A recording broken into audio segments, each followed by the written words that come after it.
Welcome! In this video, I'll be making these thingamabobs. So let's see what I will learn. These are my first ever miniatures. Let's see how well this goes. These are the Warhammer 40000 Space Marines. As you can tell, I know nothing about them. But I will learn! And spend $200 on the next umpteen other things for me to paint. But it will be worth it. Just like everything I spend my money on. No, that was a lie. I don't need it all.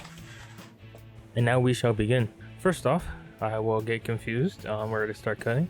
And then try to use the instructions and still get confused on where to cut.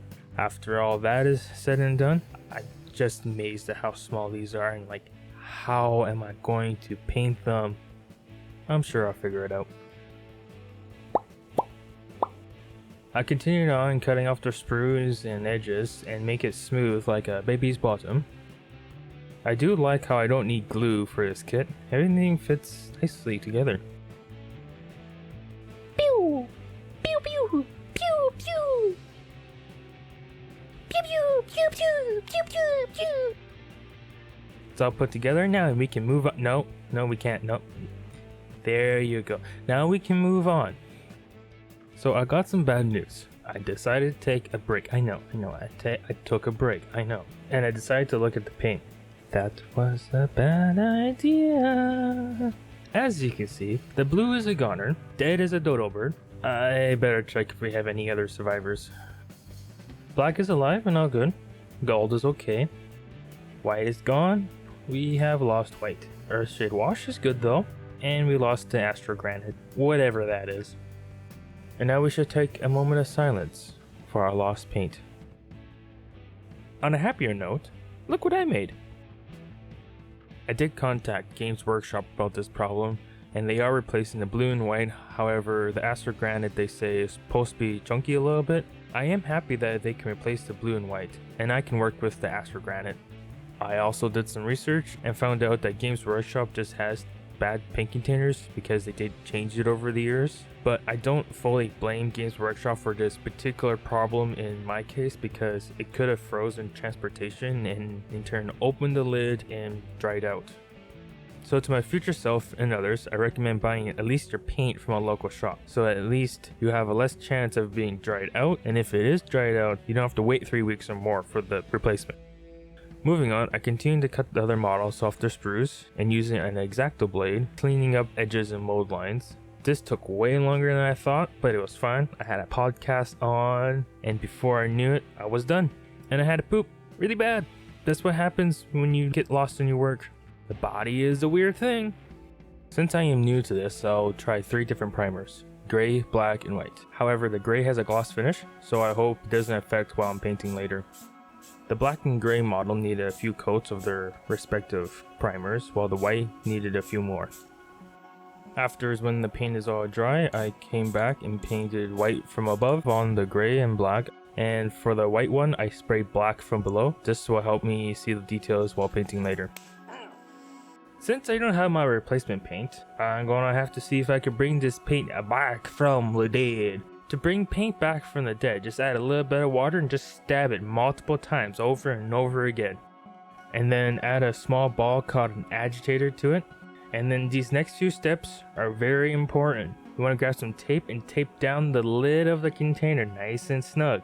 Then you want to tape that paint container to a reciprocating saw blade. Then add that blade to your reciprocating saw. Then you pull the trigger and you let her rip. I think that worked.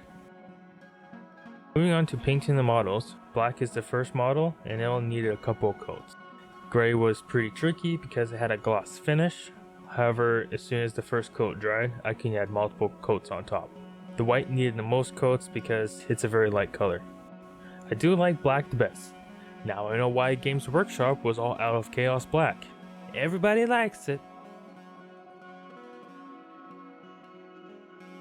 Gold is the next color. I started painting the flying skull thingy on the front. Why does a skull need wings? Because it doesn't have legs. Ba-dum. Moving on, I continued to paint the details on the shoulder pads, arm skull thingy, jetpack, or at least I think it's a jetpack, and pouches. Now I'm adding white to the Omega symbol and the compass designs on the shoulder pads. And I hope these Space Marines don't get lost. They got a compass right on their shoulder. Here's what I have so far. It's looking pretty good. Now adding black over the weapons, pouches, armpits, leg pits, and bottom of boots. And after all that, it's starting to look like a Space Marine. With a light blue paint on a very dry brush, I use a technique called dry brushing. Very technical stuff. And I dry brush on all the sharp corners of the armor. Using a piece of foam with a little bit of paint on it, I dab it onto the lower part of the legs. This will make it look like mud. Or that's the idea. Now for the fun part, using the Earthshade wash. Using the wash, I apply it all over the model, making sure to get it in all the nook and crannies. Okay, maybe not that much. Let's soak that up with a dry brush. There you go. There you go. A little bit more. Perfect. So after we covered up all of our hard work using the Earthshade wash, we'll go back and retouch the details, starting with the Omega symbol and the compass designs. And then adding some more detail, adding a little bit of white for the eye, because white is all we have. And apparently they're supposed to have red eyes, but the kit didn't come with red paint. So white it is. After that, we'll continue on dry brushing some more detail onto the weapons and the rest of the armor. And going back over the gold details with gold, because we covered it up with the Earthshade wash. Yeah, I didn't think that one through. I should have been more gentle with the Earthshade wash.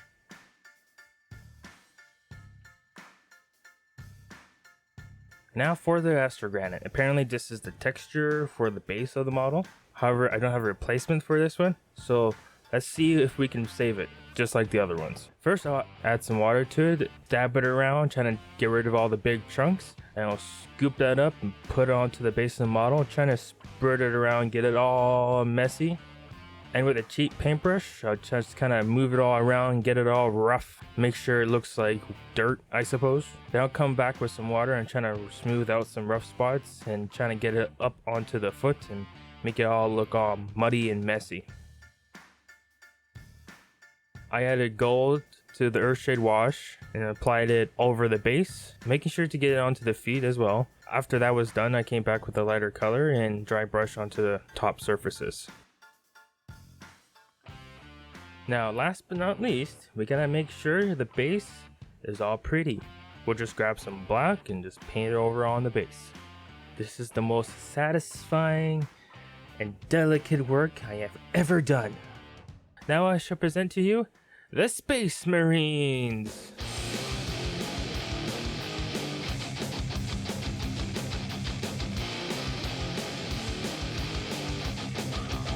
Starting with the black prime model, using the black primer really darkened the blue that I was using. It was very nice when I was applying the paint to it. Its paint stuck to it very well.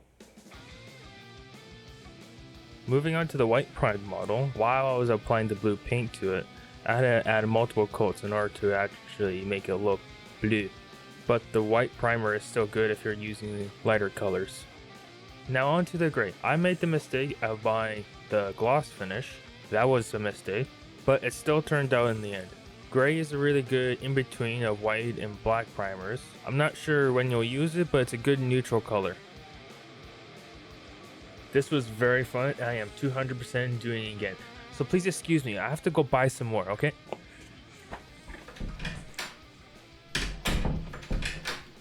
Don't forget to like and subscribe.